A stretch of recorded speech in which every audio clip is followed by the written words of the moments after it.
Cancer ബാധിച്ച ഒരു വ്യക്തി, ഇപ്പോൾ ഒരു പുരുഷനായിരുന്നാലും സ്ത്രീ ആയിരുന്നാലും ആ ഒരു വ്യക്തിക്ക് ഉണ്ടാകുന്ന കുട്ടികൾക്ക് ഭാവിയിൽ ക്യാൻസർ വരാനുള്ള ചാൻസസ് ഉണ്ട്. ചില തരത്തിലുള്ള ക്യാൻസറുകൾ നമ്മൾ ജനിതകമായിട്ട്, ഉദാഹരണത്തിൽ ഓവറിയിലെ ക്യാൻസറുകൾ, ചില തരത്തിലുള്ള ബ്രസ്റ്റ് ക്യാൻസറുകൾ, അത് ജനറ്റിക് ആയിട്ടുള്ള കണക്ഷൻ ഉണ്ട്. അവർക്ക് തീർച്ചയായിട്ടും ആവശ്യം വരണമെന്നൊന്നുമില്ല. അവർ വിവാഹം കഴിഞ്ഞ് ചിലപ്പോൾ സാധാരണ രീതിയിൽ കുട്ടികളുണ്ടാവും. എങ്ങാനും ആവശ്യം വന്നാൽ മാത്രം ഉപയോഗിക്കാനുള്ള ഒരു സംഗതിയാണ്. ചില തരത്തിലുള്ള ക്യാൻസറുകൾ നമ്മൾ ജനിതകമായിട്ട്, ഉദാഹരണത്തിൽ ഓവറിയിലെ ക്യാൻസറുകൾ, ചില തരത്തിലുള്ള ബ്രസ്റ്റ് ക്യാൻസറുകൾ, അത് ജനറ്റിക് ആയിട്ടുള്ള കണക്ഷൻ ഉണ്ട്. ഡോക്ടർ സ്റ്റോക്കിങ്ങിൽ ഇന്ന് നമ്മളോടൊപ്പം ഉള്ളത് ഡോക്ടർ KU കുഞ്ഞുമൊയ്തീൻ ഡോക്ടറാണ്. ഡോക്ടർ ഇൻഫെർട്ടിലിറ്റി സ്പെഷ്യലിസ്റ്റ് ആണ്, Birla fertility, Perinthalmanna and Kozhikode. Doctor, welcome to the show. Thank you. Doctor, ഇന്ന് നമ്മൾ സംസാരിക്കുന്നത് ഈ ക്യാൻസർ പേഷ്യൻസിന് ഫെർട്ടിലിറ്റിയിൽ എത്രത്തോളം, അതായത് അവരിപ്പോൾ കല്യാണം കഴിച്ച് കുഞ്ഞുങ്ങളാവണം എന്നാഗ്രഹിക്കുന്ന ആൾക്കാരുണ്ട്. അപ്പോൾ അവർക്ക് ഈ ക്യാൻസർ പേഷ്യൻസിന് എങ്ങനെയാണ് ഈ ഇൻഫെർട്ടിലിറ്റി വന്നാൽ അത് കറക്റ്റ് ചെയ്യാൻ പറ്റുന്നത്? അത് ഒരു വളരെ നല്ല ഒരു ചോദ്യമാണ്. കാരണം വെച്ചാൽ ഇന്നത്തെ കാലഘട്ടത്തിൽ ക്യാൻസറുകൾ കൂടിക്കൊണ്ടിരിക്കുന്നുണ്ട്. അതിനൊരു പ്രധാന കാരണം, ഒന്ന്, അതിനുള്ള കൂടുതൽ ക്യാൻസറുകൾ ഈ പ്രത്യുൽപാദന കാലഘട്ടത്തിലുള്ള പുരുഷനും സ്ത്രീക്കും ഉണ്ടാവുന്നു എന്നുള്ളതാണ്. 20 മുതൽ 40 വയസ്സ് വരെ ഇടയിലുള്ളവർക്കുള്ള ക്യാൻസറുകൾ കൂടിയിട്ടുണ്ട്. മറ്റൊരു പ്രധാന കാരണം, ഇന്നത്തെ ആധുനിക പരിശോധനാ മാർഗങ്ങളും ആൾക്കാർക്കുള്ള അവബോധവും എല്ലാം വെച്ചിട്ട് ഇത് ഡിറ്റക്റ്റ് ചെയ്യുന്നതും കൂടുതലാണ്. കൂടുതൽ ആൾക്കാരിൽ പരിശോധന നടത്തി കണ്ടുപിടിക്കപ്പെടുന്നുണ്ട്. മൂന്നാമത്തെ ഏറ്റവും ആശാവഹമായ കാര്യം, ഇതിനുള്ള ചികിത്സകൾ വളരെയധികം അഡ്വാൻസ് ആയിട്ടുണ്ട്. അപ്പോൾ പലതരത്തിലുള്ള ക്യാൻസറുകളും പൂർണ്ണമായി തന്നെ ഭേദമാക്കാൻ പറ്റാവുന്ന ക്യാൻസറുകളാണ്. പക്ഷേ ഇതിൻ്റെ മറുവശം എന്ന് പറഞ്ഞാൽ, ഇത്തരത്തിലുള്ള ക്യാൻസറുകൾക്കുള്ള ചികിത്സകൾ സ്ത്രീയുടെ ആയാലും പുരുഷൻ്റെ ആയാലും പ്രത്യുൽപാദന കപ്പാസിറ്റിയെ, അതിൻ്റെ ശേഷിയെ നശിപ്പിച്ചു കളയും പലപ്പോഴും. ഉദാഹരണത്തിന് കൗമാരപ്രായത്തിലുള്ള പുരുഷന്മാർക്ക്, ആൺകുട്ടികളിൽ വളരെയധികം കാണപ്പെടുന്ന ക്യാൻസറുകളിൽ ഒന്നാണ് ബ്ലഡ് ക്യാൻസറുകൾ, അല്ലെങ്കിൽ ലിംഫിനോടുമായിട്ട് ബന്ധപ്പെട്ടിട്ടുള്ള ലിംഫോമ, ഇങ്ങനെയുള്ള രക്തചംക്രമണ വ്യവസ്ഥയിലുള്ള പലതരത്തിലുള്ള ക്യാൻസറുകൾ. ആ ഒരു സമയത്ത് ഇവർക്ക് ഈ ട്രീറ്റ്മെൻറ്റിന് വേണ്ടിയിട്ട് ഉപയോഗിക്കുന്ന കീമോതെറാപ്പി ആയാലും റേഡിയോതെറാപ്പി ആയാലും ഇത് പലപ്പോഴും പുരുഷ ബീജ ഉൽപാദന വ്യവസ്ഥയെ ബാധിക്കുന്നു. അത് പലപ്പോഴും കീമോതെറാപ്പിയും റേഡിയോതെറാപ്പിയും എല്ലാം, കാരണം വൃഷ്ണം ശരീരത്തിന് പുറത്ത് സ്ഥിതി ചെയ്യുന്നതാണ്. വൃഷ്ണം ഉൽപ്പാദിപ്പിക്കുന്ന കോശങ്ങൾ വളരെ മൃദുലമാണ്, ഫ്രജൈലാണ്. അത് ഇത്തരത്തിലുള്ള ട്രീറ്റ്മെൻറ്റുകൾ, കീമോതെറാപ്പി ആയാലും റേഡിയോതെറാപ്പി ആയാലും, ഇത്തരത്തിലുള്ള കോശങ്ങളെ പെർമനൻ്റായിട്ട് അത് നശിപ്പിച്ച് കളയും. പക്ഷേ ക്യാൻസർ ഉള്ള ഒരാൾക്ക് അവർക്ക് കുട്ടി ഉണ്ടാവുന്നതല്ല അവരുടെ പ്രധാന കാര്യം. അവർക്ക് അവരുടെ ആ സ്വന്തം ജീവൻ രക്ഷപ്പെടുക എന്നുള്ളതാണ്, കൂടുതൽ കാലം ജീവിക്കുക എന്നുള്ളതാണ്, ക്വാളിറ്റി ഓഫ് ലൈഫ് ഉണ്ടാവുക എന്നുള്ളതാണ്, അല്ലേ? ആ ഒരു കുടുംബത്തെ തന്നെ അത് ആകപ്പാടെ സമ്മർദ്ദത്തിലാക്കുന്ന ഒരു സാധനമാണ് ക്യാൻസർ വരാന്നുള്ളത്. അപ്പോൾ അവരുടെ ഫസ്റ്റ് പ്രയോറിറ്റി ഒരിക്കലും ഭാവിയിൽ ഉണ്ടാവുന്ന കുട്ടികളെ കുറിച്ചിട്ടല്ല, അവരുടെ സ്വന്തം ജീവനെ കുറിച്ചിട്ടാണ്. പക്ഷേ ഇന്നത്തെ ഈ ട്രീറ്റ്മെൻറ്റുകളുടെ അഡ്വാൻസ്മെൻറ്റും കാര്യങ്ങളൊക്കെ വെച്ച് നോക്കുമ്പോൾ, ഇത് ക്യാൻസറിൽ നിന്നും മാറിക്കഴിഞ്ഞാൽ അവർ നോർമൽ അവസ്ഥയിലേക്ക് മാനസികമായി വരികയും അവരൊരു കല്യാണം കഴിക്കുന്നതിനെ കുറിച്ചിട്ടും കുട്ടികൾ ഉണ്ടാവുന്നതിനെ കുറിച്ചിട്ടൊക്കെ ആലോചിച്ച് തുടങ്ങും. അപ്പോൾ അതുകൊണ്ട് ഈ ഒരു മേഖലയിൽ ഓങ്കോളജിസ്റ്റും ഫെർട്ടിലിറ്റി സ്പെഷ്യലിസ്റ്റുകളും കൂടെ ഉള്ളൊരു സംഗതിയാണ് ഓങ്കോ ഫെർട്ടിലിറ്റി. അപ്പോൾ അതിൽ കൃത്യമായിട്ട് ഈ ക്യാൻസർ ട്രീറ്റ്മെൻറ്റ് ചെയ്യുന്ന ഓങ്കോളജിസ്റ്റുകൾ ഇത്തരത്തിലുള്ള ഉപദേശങ്ങൾ അവർക്ക് കൊടുക്കും. അതായത് ഇത് ആൺകുട്ടികൾക്കാണെങ്കിൽ, അതായത് കൗമാരപ്രായത്തിലുള്ള 17-18 വയസ്സിലുള്ളവരൊക്കെ ആണെങ്കിൽ അവർക്ക് അവരുടെ സെമൻ എടുത്തിട്ട് ഫ്രീസ് ചെയ്ത് വെക്കാൻ പറ്റും. അപ്പോൾ 2-3 സാമ്പിൾ എടുത്തിട്ട് നമ്മൾ സാധാരണ രീതിയിൽ ഫ്രീസ് ചെയ്തെടുക്കും. വളരെ തുച്ഛമായിട്ടുള്ള ഒരു ചിലവേ അതിന് വരുന്നുള്ളൂ. ക്യാൻസറൊക്കെ മാറിക്കഴിഞ്ഞ് അവർ വിവാഹം കഴിഞ്ഞിട്ട് ഈ സ്പേംസ് അവർക്ക് ട്രീറ്റ്മെൻറ്റിന് വേണ്ടിയിട്ട് ഉപയോഗിക്കാം. ഇനി സ്ത്രീകളിലേക്ക് വരികയാണെങ്കിൽ, സ്ത്രീകളിലുള്ള പലതരത്തിലുള്ള ക്യാൻസറുകൾ, അത് ബ്രസ്റ്റ് ക്യാൻസർ ആയാലും അണ്ഡാശയത്തിലുള്ള ക്യാൻസർ ആയാലും ശരീരത്തിൽ എവിടെയുള്ള ക്യാൻസർ ആണെങ്കിലും, പ്രത്യേകിച്ചിട്ട് വയറിലോ അടിവയറ്റിലോ ഉള്ള ക്യാൻസറിനൊക്കെ റേഡിയോതെറാപ്പി കൊടുക്കുന്നത് വളരെ കോമൺ ആണ്. ആ ഒരു അവസ്ഥയിൽ നമ്മൾ അപ്പോഴും ചെയ്യുന്ന ഒന്നാണ്, അവരുടെ അണ്ടമെടുത്തിട്ട് ഫ്രീസ് ചെയ്ത് വയ്ക്കും.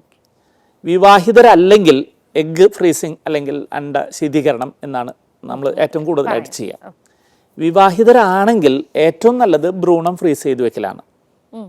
കാരണം അണ്ടം ഫ്രീസ് ചെയ്ത് എഗ്ഗ് ഫ്രീസ് ചെയ്തിട്ട് നമ്മൾ ആ ഫ്രീസ് ചെയ്ത എഗ്ഗിൽ നിന്നും നമ്മൾ പിന്നീട് ഫ്രീസിങ് മാറ്റി എടുക്കുമ്പോൾ തിരിച്ച് നമുക്ക് കിട്ടുന്ന അണ്ടങ്ങളുടെ എണ്ണത്തിൽ പരിമിതി ഉണ്ടാവും. നേരെ മറിച്ചിട്ട് ഭ്രൂണം ഫ്രീസ് ചെയ്ത് വെച്ചാൽ എംബ്രിയോ ഫ്രീസിങ് അത് ഓൾമോസ്റ്റ് ഒരു 100% ആ എടുത്തു വെച്ച മാതിരി തന്നെ നമുക്ക് തിരിച്ചു കിട്ടും. അപ്പോൾ ഈ ഭ്രൂണങ്ങൾ അല്ലെങ്കിൽ എംബ്രിയോ വളരെ സ്റ്റേബിളാണ്.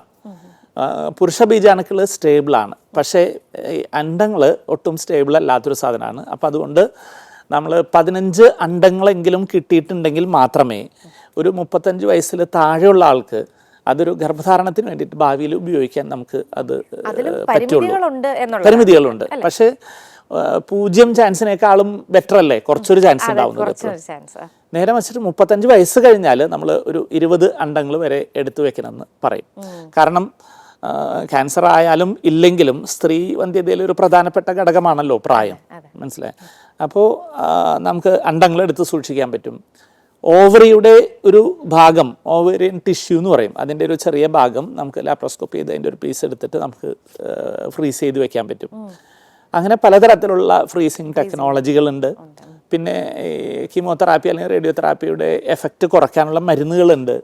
പിന്നെ റേഡിയേഷൻ, ഇപ്പോൾ അടിവയറിൽ റേഡിയേഷൻ ചെയ്യുകയാണെങ്കിൽ ഓവറി അവിടെ നിന്ന് കുറച്ച് സ്ഥാനം മാറ്റിയിട്ട് നമുക്ക് വെക്കാം ഈ റേഡിയേഷനിൽ നിന്ന് എസ്കേപ്പ് ചെയ്യാൻ വേണ്ടിയിട്ട്. അതായത് ഈ നമ്മൾ ക്യാൻസർ ഉണ്ടെന്ന് അറിയുമ്പോൾ തന്നെ പലപ്പോഴും ആ വ്യക്തിയും ആ കുടുംബവും ഒക്കെ ഭയങ്കര സ്ട്രെസ്സാവും, ടെൻഷനായി മാറും. കാരണം ഇതെങ്ങനെയെങ്കിലും ഇതൊന്ന് മാറിക്കിട്ടിയാൽ മതി. മാറാനുള്ള വഴികൾ എന്തൊക്കെയാണ്? പലപ്പോഴും ഈ കീമോതെറാപ്പി റേഡിയോതെറാപ്പിയുടെ ഒക്കെ ദോഷഫലങ്ങൾ ആലോചിച്ചിട്ട് മറ്റ് ചികിത്സകളിലേക്ക് പോയി അസുഖം ഗുരുതരമാവുന്ന ഒരു അവസ്ഥ ഉണ്ടാവാം.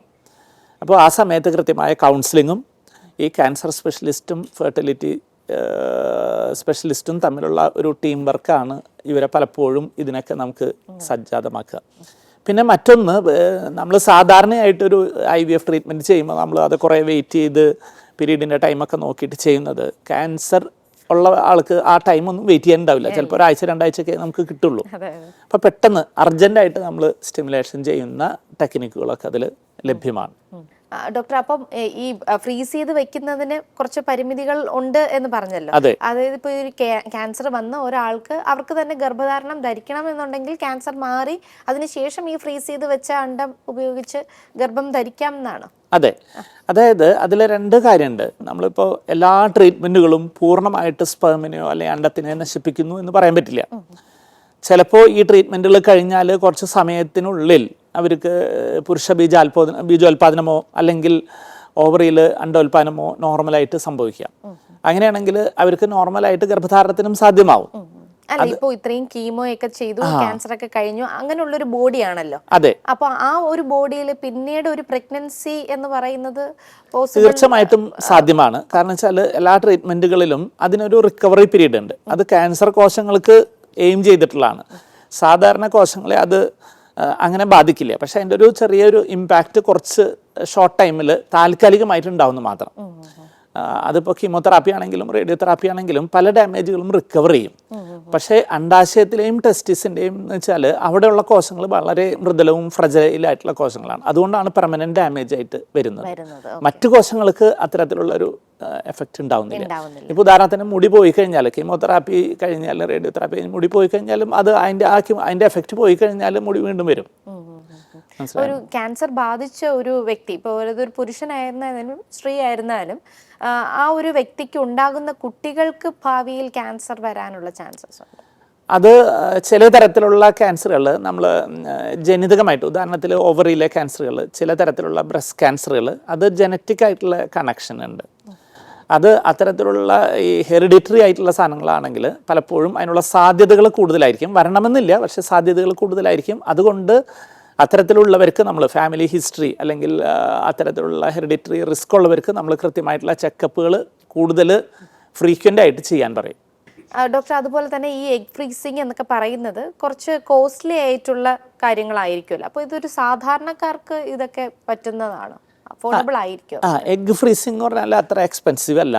കാരണം വെച്ചാൽ എഗ് ഫ്രീസിങ് നേരത്തെ പറഞ്ഞ മാതിരി ക്യാൻസർ പേഷ്യൻസിന് അല്ലാതെ ഇപ്പോഴത്തെ ഒരു കാലഘട്ടത്തിൽ കരിയർ ഓറിയൻറ്റഡ്, അക്കാഡമിക് ഓറിയൻറ്റഡ് ആയിട്ടുള്ള സ്ത്രീകൾക്ക് വിവാഹം കഴിക്കേണ്ട, ഗർഭധാരണം വളരെ ലേറ്റായിട്ട് മതി. അപ്പോൾ അങ്ങനെയുള്ളൊരു സോഷ്യൽ ആറ്റിറ്റ്യൂഡ് ഡെവലപ്പ് ചെയ്ത് വരുന്നുണ്ട്. ഇപ്പോൾ ഉള്ള പെൺകുട്ടികളുടെ അടുത്ത് കല്യാണം കഴിക്കണമെന്ന് ചോദിച്ചു കഴിഞ്ഞാൽ ഇപ്പോൾ വേണ്ട, കുറേ കഴിയട്ടെ എന്ന് പറയും. പക്ഷെ ഒരിക്കലും ആ ഫെർട്ടിലിറ്റി, ഗർഭധാരണത്തിൻ്റെ സാധ്യതകൾ അവർ വിചാരിക്കുന്ന മാതിരി നീണ്ടു നിൽക്കില്ല. അപ്പോൾ പല കമ്പനികളും, ഹൈ ലെവൽ കമ്പനീസ്, ആപ്പിൾ അങ്ങനെയുള്ള കമ്പനീസും പലതരത്തിലുള്ള ഫേംസൊക്കെ അവിടെ വർക്ക് ചെയ്യുന്ന സ്ത്രീകളോട് എഗ്ഗ് ഫ്രീസ് ചെയ്യാൻ അവർ സപ്പോർട്ട് ചെയ്യും. കമ്പനീസ് തന്നെ സപ്പോർട്ട് ചെയ്യും. അപ്പോൾ ഒരു തവണ എഗ്ഗ് ഫ്രീസ് ചെയ്യണമെങ്കിൽ ആക്ച്വലി ബിർള ഫെർട്ടിലിറ്റിയിൽ അത് നമുക്കൊരു 1 lakh rupees മാത്രമേ വരുന്നുള്ളൂ. And that will be for 5 years. പിന്നെ അത് ഈ എലക്റ്റീവ് എഗ് ഫ്രീസിങ്, നമ്മുടെ കരിയർ ഓറിയൻറ്റഡ്, പിന്നീട് വിവാഹം കഴിക്കാം, പിന്നീട് കുട്ടി ഉണ്ടായാൽ മതി എന്ന് വിചാരിക്കുന്നവർക്കുള്ള എലക്റ്റീവ് ഫ്രീസിങ് അവർക്ക് തീർച്ചയായിട്ടും ആവശ്യം വരണമെന്നൊന്നുമില്ല. അവർ വിവാഹം കഴിഞ്ഞ് ചിലപ്പോൾ സാധാരണ രീതിയിൽ കുട്ടികളുണ്ടാവും. എങ്ങാനും ആവശ്യം വന്നാൽ മാത്രം ഉപയോഗിക്കാനുള്ള ഒരു സംഗതിയാണ്. പക്ഷേ അത് വളരെ നല്ലൊരു കാര്യമാണ്. കാരണം ഇങ്ങനത്തെ ഒരു മൈൻഡ് സെറ്റ് ഡെവലപ്പ് ചെയ്യുമ്പോൾ ആ ഫെർട്ടിലിറ്റി അല്ലെങ്കിൽ ഗർഭധാരണത്തിനുള്ള സാധ്യത കുറഞ്ഞു പോകാതിരിക്കാൻ ഇങ്ങനെയുള്ള കാര്യങ്ങൾ സഹായിക്കും. ഓക്കെ.